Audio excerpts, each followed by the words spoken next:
Now starting. All attendees are in listen-only mode. Hi everybody, thank you for joining today's webinar focused on refrigeration, the third of a series of 5 webinars that's going on the whole week. Before listening to our 2 panelists today, I want to remind you that this webinar was designed mainly for participants in the Efficiency for Access Design Challenge, an Efficiency for Access and Engineers Without Borders initiative. Nonetheless, if you're not from the competition, you're still welcome to listen to our 2 speakers. Throughout the whole webinar, please do type your questions in the question box in the GoToWebinar window on the right of your screen. And we will tackle these questions during the Q&A session at the end of this webinar. I also want to remind everybody that the webinar will be recorded and made available on the Efficiency for Access Design Challenge website. So our 2 speakers today will talk about refrigeration, a very important field in the off-grid sector. So first, we'll be hearing from Harini, who is a battery research lead at M-KOPA. So Harini has a strong background working in the energy storage space, having managed several academic and industrial research projects. She's completed a PhD in battery research at Imperial College London. And as I said, she's currently working for M-KOPA Labs, the research and development arm of M-KOPA Solar. For those who don't know M-KOPA Solar, it is a global leader in the pay-as-you-go off-grid solar industry, having connected so far over 750,000 households across sub-Saharan Africa. We'll then hear from Victor, who has studied mechanical engineering in Madrid, Spain, and moved to Germany in 2004, where he worked 8 years for Mercedes-Benz in Stuttgart. In 2012, he joined the Institute of Agricultural Engineering of the University of Hohenheim, where he's carried out his PhD studies in the field of refrigeration and solar energy. Since 2015, he coordinated research projects for the pilot testing of solar cooling systems in rural areas of the tropics and subtropics. And he founded in 2018 the spin-off company Solar Cooling Engineering, which supports the local production of medium-scale solar cooling system able to be adapted to different agricultural value chains by local companies and stakeholders. And I'm sure he'll tell us more about it. I'm now leaving the floor to Harini. Don't forget to ask your questions throughout the webinar in the question box. Thank you. Great, thank you very much for the introduction, Theo. Great, if you can get the next slide. Perfect. Great, thank you very much for the opportunity. I'm looking forward to the discussions after these talks. So if we're gonna talk about refrigeration, I think we need to take a step back and ask ourselves why are we doing this in the off-grid space? And I guess refrigeration is just another is a key vector to address some of the sustainable development goals. And we just listed here some of the issues that we're trying to tackle or some of the benefits that we're trying to provide. But I guess having access to refrigerations, and whether it's from for individuals or for small businesses, it just helps save valuable time spent daily going to markets and acquiring the food, but also can provide potentially increased productivity of these people who will use their fridge as an asset in their shop or start a business thanks to it. I guess also it enables people to buy fresh food that they can then keep and for it not to perish, so offer them more flexibility, as well as save them time to do other things. And I will come back to it later in the presentation, but for example, for parents to spend more time with their children, especially help them with their education. what we see in our current market at M-KOPA as well is that the predominant kind of user and manager, say of the fridge asset is women, and they tend to be the one who would go to the shops and then would cook and would take care of all you know, to all that chain. And it empowers them, it helps them manage their time better as well.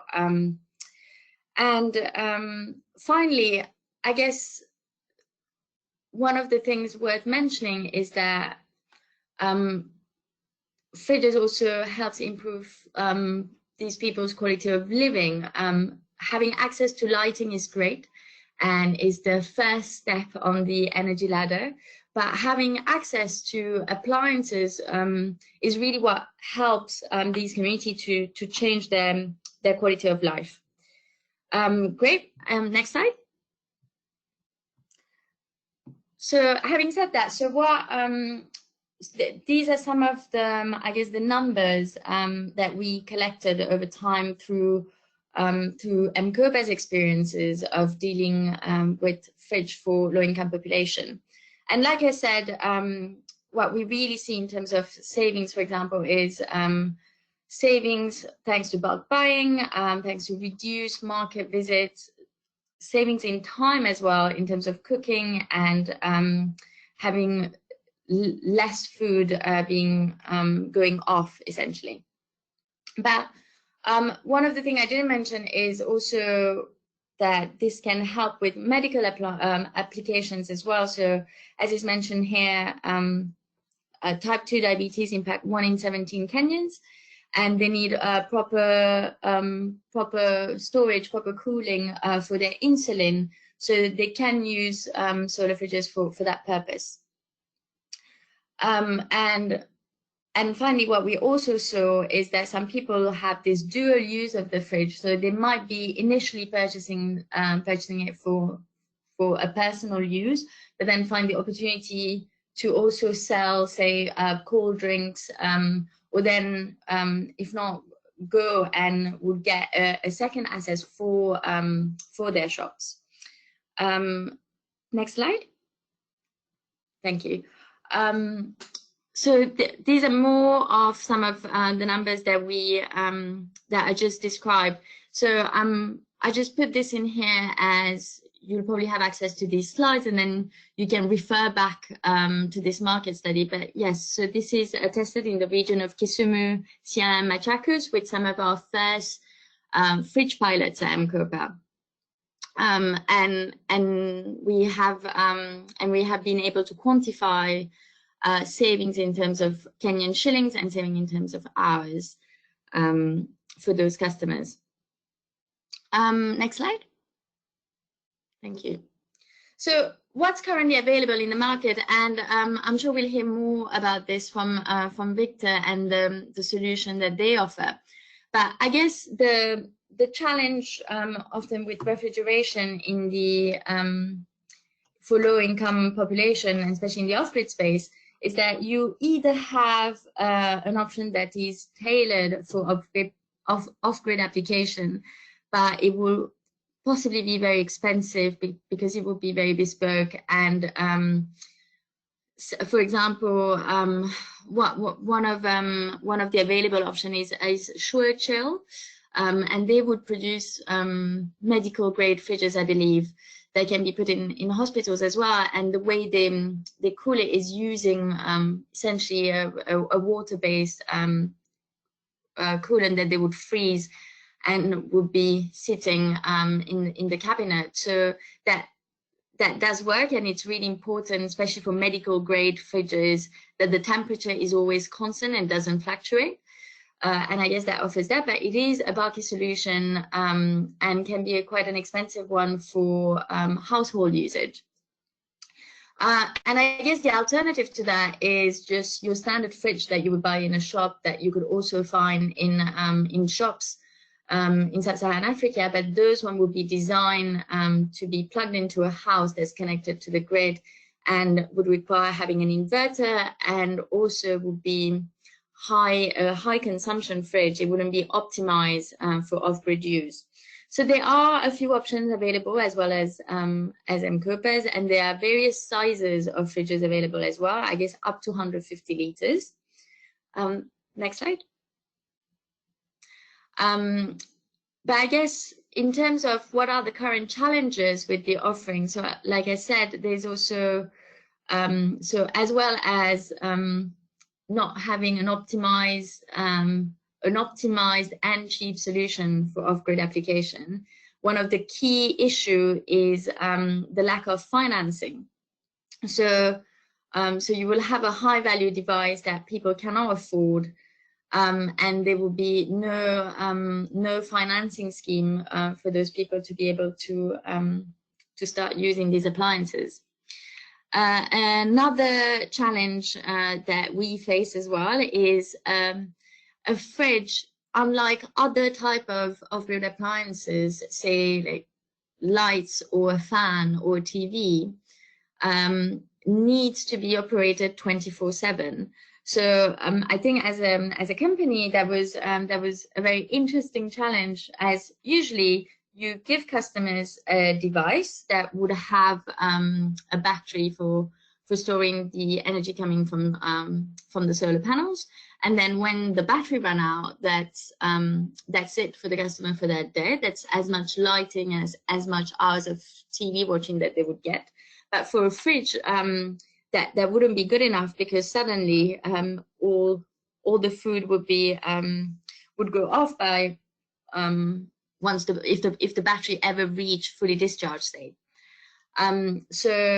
So it is an interesting design challenge for us to be able to size the batteries and the solar panel accordingly, so we can always guarantee 24/7 operation. But having to do that also means that the product becomes more expensive, as you need to oversize both panel and battery. That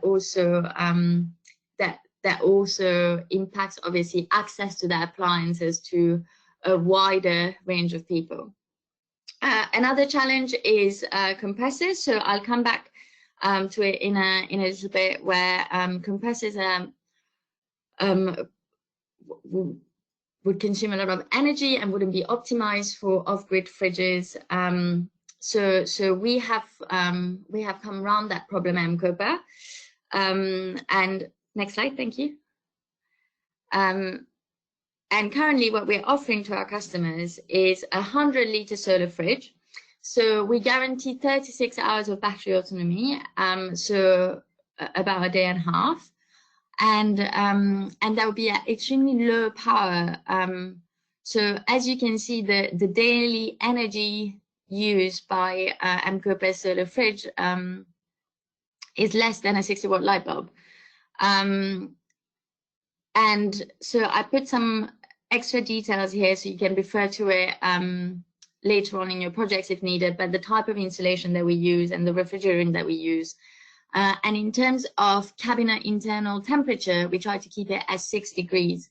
And the reason behind that was that with our manufacturing partners and M-KOPA, who manufacture our compressors, we decided that 6 degrees was the compromise we were able to make in terms of, the type of bacteria that develop if we were to put a temperature above that versus the type of bacteria that would develop at this temperature. Anyway, thank you. Next slide. So, like I mentioned, for the compressors, so this is a graph showing what kind of compressor we use at M-KOPA and standard compressors. So as you can see here, for a standard compressor, you have this initial startup peak, and that means that you need to oversize the electronics so you can handle such a surge. And what you see for the Wise Motion compressor that's manufactured by M-KOPA is that you kind of shave off that peak, but you also shave off that second bump. So it's a much more homogeneous consumption of power that is more I guess, more efficient and effective, but also enables us to kind of downsize our electronics and make our product cheaper. Next slide. So this is actually what we observe in the market. So at M-KOPA, once we deploy our devices, we have the ability to remotely collect data daily from those devices. So we can use that data for several applications, mostly to understand customer behavior, individual customer behavior as well as population customer behavior, but also to enable us improve our product so we can do a more human-centric design. So once we had a larger pilot, so here we're talking about 43 devices, and this is data from, I believe, 2018. We were able to kind of see, okay, how does all those devices behave in terms of charging and discharging? And what you can see here is over the course of 24 hours, what does the kind of drain on the battery looks like. And the battery is the key component here, as that's what's guaranteed having, 36 hours of powering capabilities. So what you see in the night hours is that it's kind of draining the battery, and once the sun's come up, it charges up, and then it stays charged up until the sun goes down, and then it starts draining the battery again. So what you'd be able to see is like all of this is kind of in the top third of this graph, and that's because we've deliberately oversized our battery. So in case, say, that one day the panel broke down, that customer would still get enough autonomy until we can provide them a replacement panel, or they can go to a shop and fix that issue. Yeah, thank you. Next slide. So what are our lessons learned from our multiple pilots and then our commercial offering? So one of the things that we learned quite early on after our first pilot is that fridge size is really important. So the picture that you see here is one of the initial fridges that we trialed out. And that's a 47-liter fridge. And when you do your customer research and you ask them, say, oh, do you think that would be enough? People would say yes. But once it will be in their homes, you realize that actually that is not at all what they wanted, and not because they feel like there isn't enough space to store all their goods, but more like that is not what they imagine their fridge to be like. So that's when we changed our offering from 47 liters to 100 liters. As I said, how to best size solar panel and battery. We have to find a compromise between being able to give as much autonomy as possible, so we absolutely avoid our fridges switching off, but also keeping the cost down so more people can have access to the fridges. And talking about costs, I guess it's worth mentioning that M-KOPA does offer a flexible financing model. So for our fridge customers, they will be giving us a deposit, and then we will be collecting daily payments from them until they repay the full product. But obviously, the more expensive the fridge is as a product, the larger that deposit is going to have to be for us as well, to ensure that our customers will be able to repay the rest of their loan. So that is one of the biggest challenge we had originally, and one that we're still working on to make that product available to more people. Yeah, and I guess the final point on this slide is that customer education, helping them understand how to use the fridge, what to do and not to do. So if you go to the next slide. So I guess one of the things, so this is kind of more detailed data that we collected from a fridge in kind of lab conditions. But what you see here is that the evaporator is the coolest part of the fridge, and I guess it cools down when the compressor is on. And if you go to the next slide. Thank you. What you see is like what you saw before is like a kind of like typical normal behavior if like nothing happens. But then suddenly if you start, using the fridge, everything changes. So if you start opening the door or if you start putting hot food into the fridge, suddenly you need your compressor to be on for much longer. So although we have a really efficient compressor, we also don't want it to be on constantly, because otherwise that totally changes these calculations that we have done for 36 hours of autonomy. And suddenly you'd be putting the autonomy of the fridge at risk, say if you were systematically throughout the day putting hot food in it, because you'd be making your system work harder. Next slide. So I guess this brings me to the end of my presentation now. So in terms of where the market is going, what are the kind of upcoming projects happening? So our partner, M-KOPA, which is part of the Whirlpool Group, and DFID, and with the help of the Shell Foundation as well, we're just putting out these fridges, but we know that M-KOPA are also working with other off-grid suppliers to make solar fridges more affordable and offer them with a pay-as-you-go service to customers. So yes, thank you all for listening, and I hope I will get some questions from you. Thank you. Thank you very much, Harini. Very interesting. So wrong contact, obviously. We're now gonna move to the next presentation. So Victor, if you're willing to take up the floor, it's yours. Thank you very much for the introduction and also for the opportunity to be here. It has been a pleasure to hear the presentation of Harini.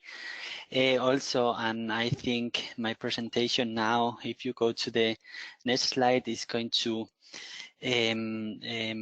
go more in the direction of productive use. So I would like to give you an overview first of the university I come from. If you please move to the next slide. We are based in southern Germany, near Stuttgart, and are in the University of Hohenheim within the group of, in the Institute of Agricultural Engineering, and they are in the group of tropics and subtropics. We are around 25 persons working there from many different countries, dealing with projects almost always abroad. I just wanted to give you an overview of the topics we deal with, not only solar cooling, also solar drying, irrigation, oil extraction, and in general post-harvest technologies. If you move to the next slide, please, I would like to give you an overview of the solar cooling team there. We are around 2 engineers, followed by 3 PhD students, at the moment social scientific, and around 2 students at the moment, so 8 people working on this. And if you go to the next slide, I would like to give you a small overview of our facilities. I think Harini also talked about their lab, how to test refrigerators or in general solar cooling systems. I think she talks already on the importance on the cooling load. You have seen it also in the diagram. She has shown how important it is, or how the consumption increase when you put inside the refrigerator hot food, or when you are opening the door. I would like to add here that it is also very important to simulate the ambient temperature. because the efficiency of a refrigerator decrease a lot when the ambient temperature increase, and also the thermal losses increase, as you can imagine. And it is not only important to simulate the ambient temperature while you are testing, it is also important to simulate the power that you are getting from the PV panels, from the solar panels. And that's why we use here a PV simulator, because you can imagine during the hours where it is hot, you have solar energy, but you have also a lower efficiency, and at night you are getting the energy from the battery, but you have a better efficiency, so it somehow compensate. Next slide, please. I would like to tell you a little bit on the work we have been doing in the last years. We have tried to adapt local available components, in this case a solar refrigerator, to work as a small-scale solar milk cooling system. So on the left side, on top, you can see how the system looks like with the PV panels, the refrigerator that has been adapted to work as an ice maker. You see also the milk cans, and on the right side you see the modifications that we did to this refrigerator. We needed to use a fan to increase the heat transfer to be able to produce around 16 kilogram ice per day. The refrigerator, or in this case the ice maker, can store 50 kilogram ice. And another modification that we need to do is a control unit that is able to know if it's sunny or not, because during the solar radiation hours the compressor is working at maximum power, and during night we use the energy on the batteries in an efficient way, or even in a sleep mode. I will tell you a little bit about that, a little bit more about that later. In the bottom side on the left, you see how our insulated milk cans look like with a nice compartment. So this system has been used at pharma groups and cooperative level. And you can see how the milk is introduced in the milk can after milking, conventional milk cans, and then the ice compartment where we put the ice inside. And then you see in the bottom right side how the milk is cooled down during transportation or during night at pharma level or cooperatives up to 16 hours. So the system was designed for 60-liter milk. Next slide, please. We have implemented this technology in 3 different countries, so we have around 19 systems. By the way, we were also in Kisumu in Kenya with the last systems. We started in Tunisia in 2016. In Colombia, for example, we were using local manufacturing for the milk cans and ice compartments.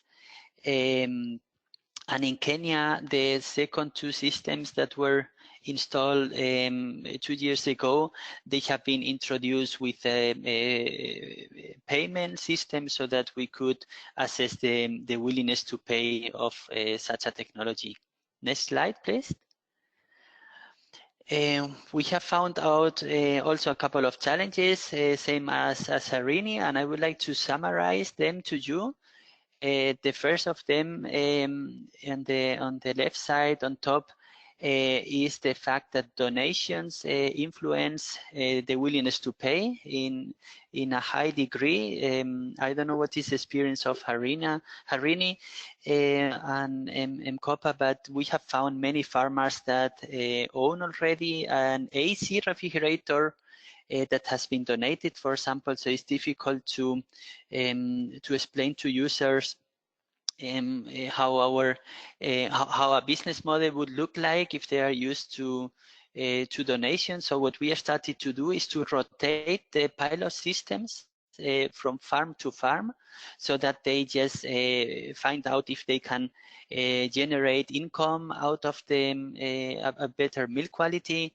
And as soon as they are happy with the technology, introducing fees so that we could assess the willingness to pay and motivate also local companies to start supplying the technology, providing maintenance. Then I come to the second point on the top right side about maintenance. We have also have found out that it's very important to support the customers on the way how they use solar cooling systems, and also I think this is a general factor in the off-grid sector. As soon as something breaks, then nobody knows anymore if it's PV panel, batteries, or refrigerator has the failure. So for that we need local distribution and maintenance, and we are supporting at the moment also local assembling and production. On the left bottom side, I would like to mention that transport cost of the technology is a very high factor in the cost of the technology, especially I think in the case of M-KOPA is relative if the product is produced in Kenya directly, but in our case the transport costs from Europe to Kenya was very high, and also the profit margins of distributors coming from the capital to rural areas, this was representing 60% of the total cost of the technology. And the last challenge is that sometimes the product doesn't fit into the local market. So you can imagine if you are offering a solar milk cooling system, in our case for 60 liter per day, this would be a very big system for a farmer. For a pharma group, it could work, and for a cooperative, it might be small. So we need also to work in several system configurations, different sizes, so that we assure that once we enter the market, we can deal with as many customers as possible. Next slide, please. And therefore, we have changed a little bit our approach, and we have decided to promote the use of solar cooling units instead of cooling systems. You can see here the PV panel and the refrigeration machine. Harini talks before about the evaporator, which is the coldest part of a refrigerator. So this will be this white plate that you see, and the compressor. So we are supporting the use of these cooling units to produce different solar cooling systems that I would like to show you in the next slide. So with this cooling unit, you can see you just need to produce the insulation box, integrate the cooling unit, and you see here you can easily produce an ice maker. So we have already introduced our local produce ice makers, and as you can imagine, you can extend the system and make it as big as you need by installing several cooling units in parallel, so to say. In the next slide, I would like to tell you about the different configurations that you can do. I just mentioned the ice makers. So with one cooling unit, you can produce an ice maker able to deliver 15 kilogram ice per day that you can use, for example, to cool down 40 liter milk per day or 80 kilogram fish per day. In the second case, you see the refrigerators. With one cooling unit, you can produce a refrigerator up to 180 liter volume that can cool down around 20 kilogram food per day. This depends, of course, a lot on the design parameters, and it depends also a lot if your refrigerator is having a battery or having an ice storage. Our cooling units support the use of both. And the third configuration will be our water chillers. So in this case, the evaporator plate is immersed in water. So it's able to produce cold water, and it stores the energy in a big ice block. So you have here a battery-free or a system with battery that is able to produce 2.5 kilowatts hour per day. And this is enough to cool down 80 liter milk per day in a water bath, or even deliver cold energy for cold rooms. And per cooling unit, you can deal with small cold rooms starting from 6 cubic meters. Next slide, please. In order to assure the technology transfer, we founded a company last year that is called Solar Cooling Engineering. It will be great if you can visit our site. We have also there some videos on how to produce the solar cooling systems, and we offer from the company engineering services, key components as the cooling units, and are very active at the moment, giving technical training courses and supporting pilot testing of our partners in different countries. And in the next slide please. I would like to give you a couple details on the solar cooling unit that is distributed by the company Faisan here in Germany. I have told you already about the advantages of creating your own refrigeration system. You have also the advantage that you have a very low transport cost to rural areas. It is also duty-free in most countries because it is an industrial component. It is compatible with battery-free systems. We also use natural refrigerant R600A as the one from M-KOPA. I think this is very important because, as you know, other refrigerants has a global warming potential. And this is not the case with this refrigerant, and it is very important because I think it's not so good to promote solar refrigerators that don't use natural refrigerants, because with global warming effect that the refrigerant can have in the environment, then you destroy the climate-friendly aspects of those technologies. So if you will go please to the next slide.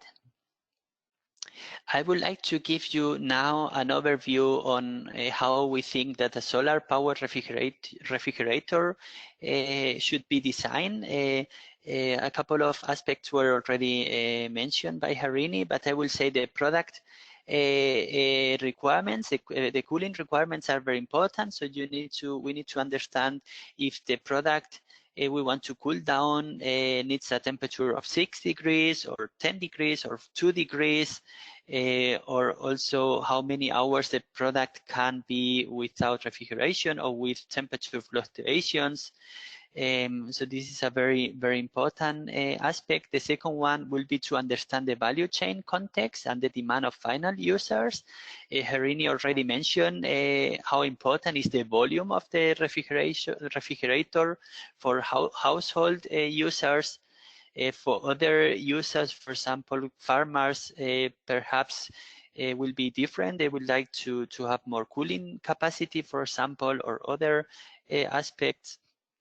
It is also important to think about the refrigeration method. If you are using vapor compression machines, so you can use other refrigeration methods in the market.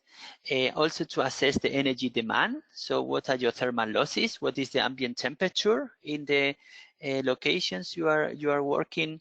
And what is the cooling demand? Is the user going to cool down 10 kilogram food per day, or perhaps 20, or how are the fluctuations? This is very important to design the battery and the PV panels, or even the ice storage, and also the energy supply configuration. If you are having a battery-free system or a conventional PV battery solar system.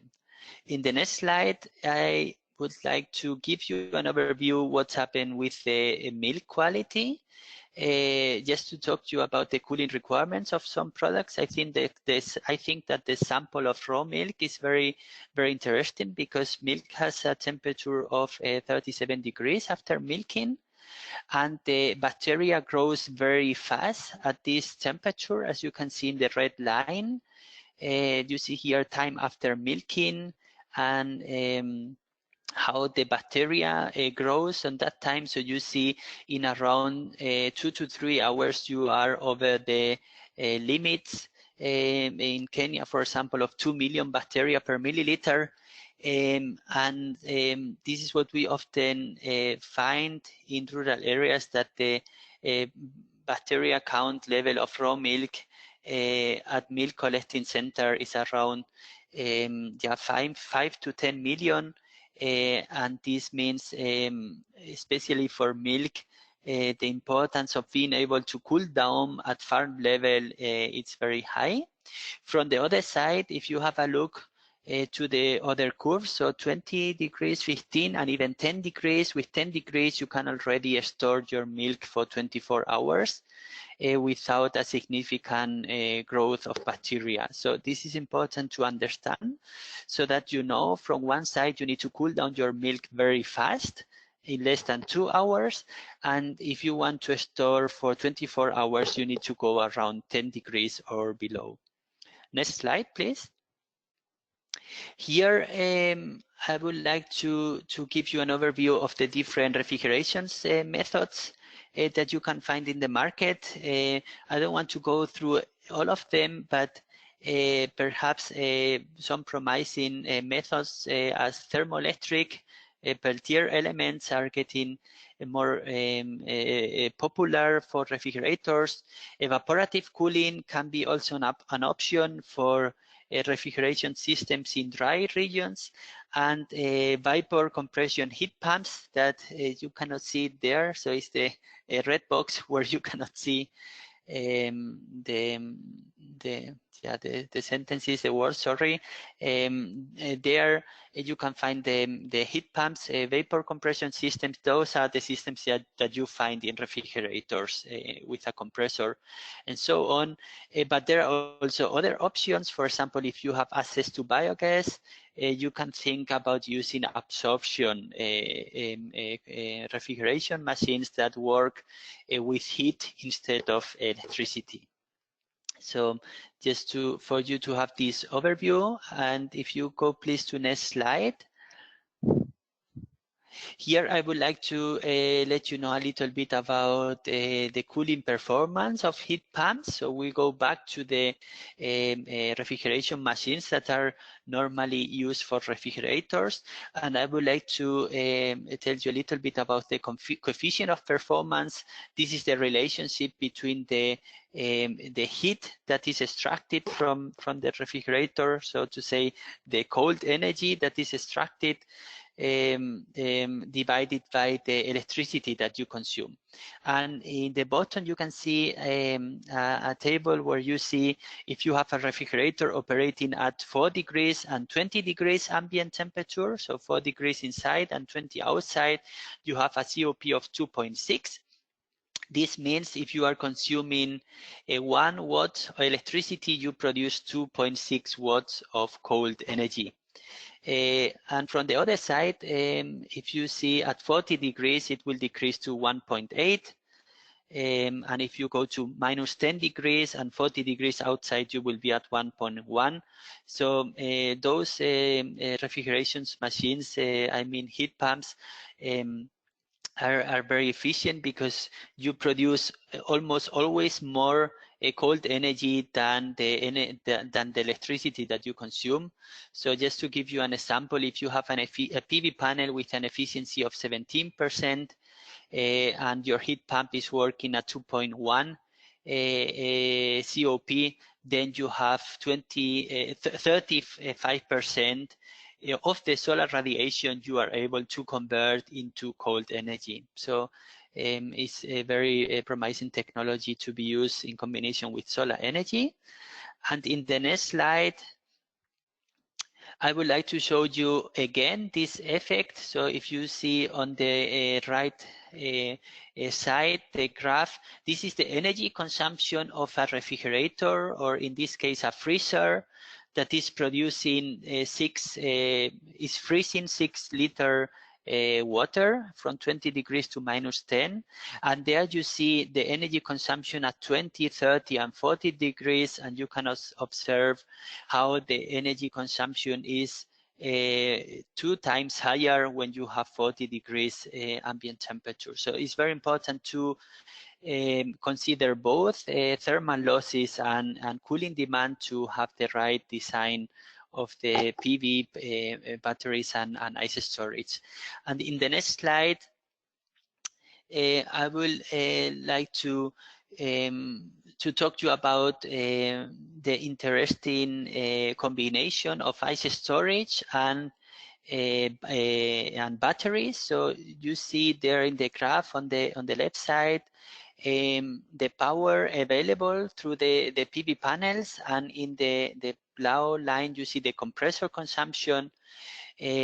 So you can whether use big batteries to have a good autonomy, but what we recommend here is to use ice storage for the long-term autonomy, and then use small batteries so that you can use the surplus energy of the day to keep on producing ice or whatever your your thermal storage is during night. So I would like to suggest you to think on this on using ice storage, because it can reduce the battery cost very dramatically, I will say. And in the next slide, I would like to show you in the sample of our ice maker. So I have told you that the ice maker can produce around 16 kilogram ice per day, but this doesn't happen every day, right? So in this diagram on the left side, you can see the daily horizontal irradiation in the x-axis. So from 1 to 8, yeah, on the right side will be very sunny, and on the y-axis you see the mean ambient temperature. So let's say if we start in the top right side, you will say if the day is very sunny but hot, you can produce around 10 to 12 kilogram ice per day. And if you go down to the bottom right side, then you will see if the day is sunny and cold. So with 15 degrees ambient temperature, you can produce around 18 and 20 kilogram ice. And the same phenomena you see if the day is not sunny, that the ice production reduce. And on top you see in red points and for Tunisia and blue points for Kenya and green for Colombia, what is the typical days on those locations. So you can see you will have a mixture of different weather scenarios, and depending on those weather scenarios, your system will behave according to the expectations of the user or not. And that's why it is also important to consider these weather fluctuations of the location you are dealing with. Next slide, please.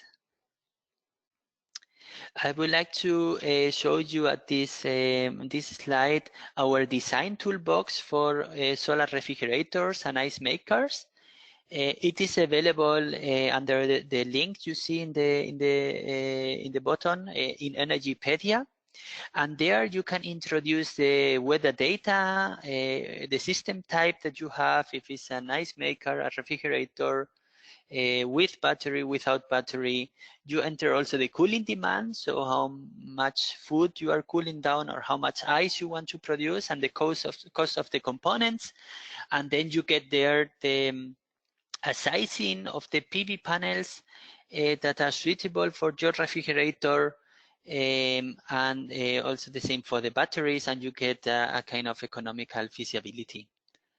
And then the next slide. I hope I don't have so many slides. Yeah, I'll come to my last slide. I will be quick.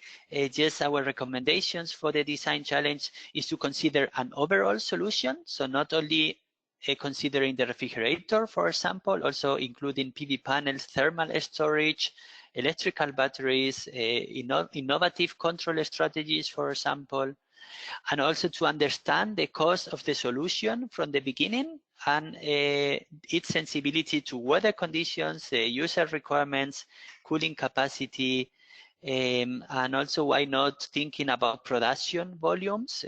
So what is the cost for the first prototype or for the first 10,000 units?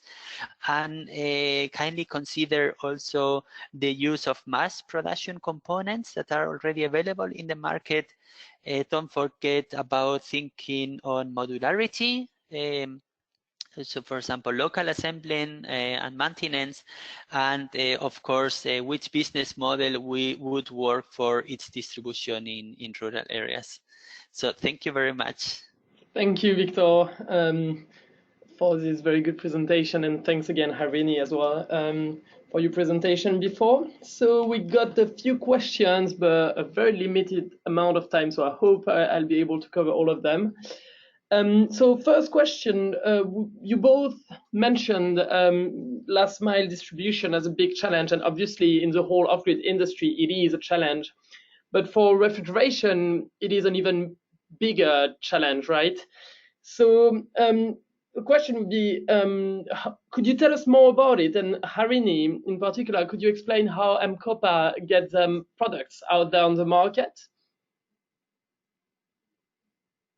Sure. Well, I think what you mean in terms of getting the product out from a logistical perspective, or customer, as in like in terms of product penetration into the market. Sorry, can you say that again, please? Yeah. I think what you mean by as in getting products to the market, you mean logistically or customer penetration? No, logistically. I assume the question is about fridges being quite a fragile item. Yeah, good question.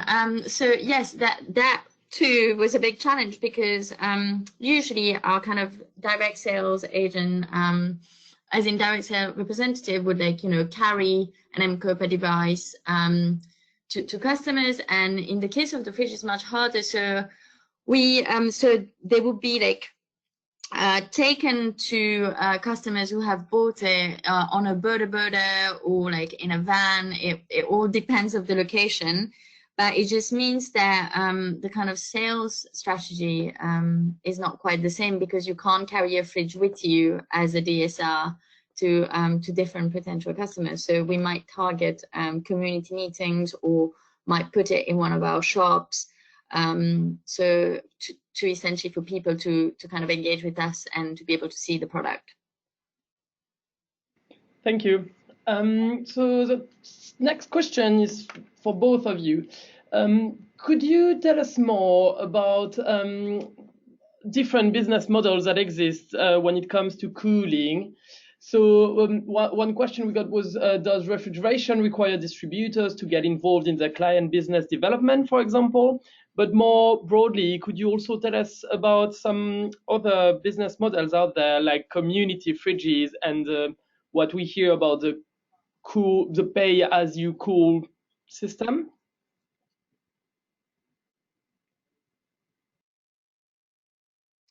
Victor, if you want to take that one first, maybe.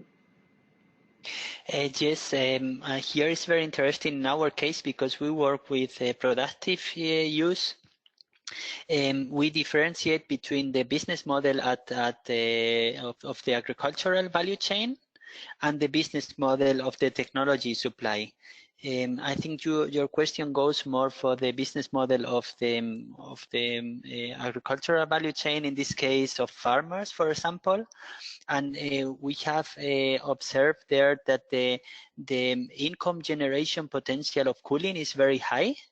not only by increasing product quality, but also to get access to new markets. So the farmers and cooperatives are more flexible when they have access to cooling. We have assessed there in 2 cooperatives the business model and have found out that we can pay back the technology in around 4 to 5 years.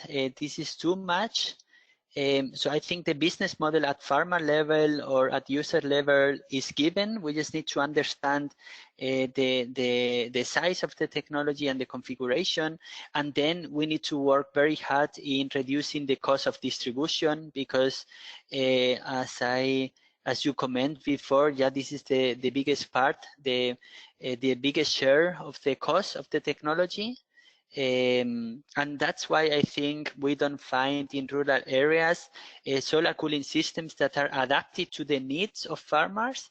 The reason is because when an innovation has been done or a new product has been launched to the market, it is very difficult to sell it directly in rural areas. The transport, the distribution, the marketing, the support, the maintenance, this is makes the technology very expensive at the end of the day, and that's why we are not yet able to match the promising business models at farmer level and cooperative level with the business model of the technology suppliers, because they have, of course, a high running costs to distribute these kind of technologies. But I guess Harini has much more experience on this. Hello, sorry, can you hear me? Yes, we can. Yeah. Sorry, could you repeat the first part of the question again? The question is more broadly, can you please tell us about like different business models that exist? For example, community fridges or selling to communities. So if you have any insight, if you don't, I can switch to. Unfortunately, personally, I wouldn't really know. I just know that we pitched these products to community, but in terms of the M-KOPA fridge itself, we haven't seen cases of say several households or several businesses buying it. I guess because it is a 100-liter fridge and wouldn't necessarily be appropriate for that business. Okay, thanks. Thank you very much. Yeah, makes sense since M-KOPA is selling to individuals. It makes sense that you're not exploring other community business models. We are running out of time, which is a shame. I would have loved to ask you 2 more questions about refrigeration.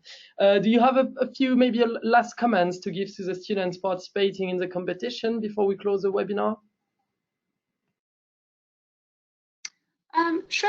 I guess I suppose, you know, if you do have more questions and if you are interested in the specific topic, do not hesitate to perhaps contact us, and then we'll be able to cater the content more to the questions that you need answering. I've also included the email of my colleague Mathe, who is definitely more knowledgeable on this specific topic. So don't hesitate to reach out to him if you'd like to learn more. Thank you. Yes, and same from my side. Yeah, kindly contact us, and I will be looking forward also for their ideas. So contact us not only to make questions, but also to send us your ideas. I think there are many things to do in this area. Many innovations need to come into the market. So I think your support is needed. Thank you very much, Victor. Thanks, Harini, as well, and thanks to both of you for your presentations and your insights today. We'll meet again tomorrow for the next webinar. Same times, I will be focused on cooking, and we'll hear from our partner, Burn Manufacturing, a Kenyan-based company developing efficient cook stoves and recently looking at e-cookers, as well as our program partners, Modern Energy Cooking Services, a DFID-funded initiative. Thank you to all of you, and have a very good day. Bye. Thank you. Thank you very much.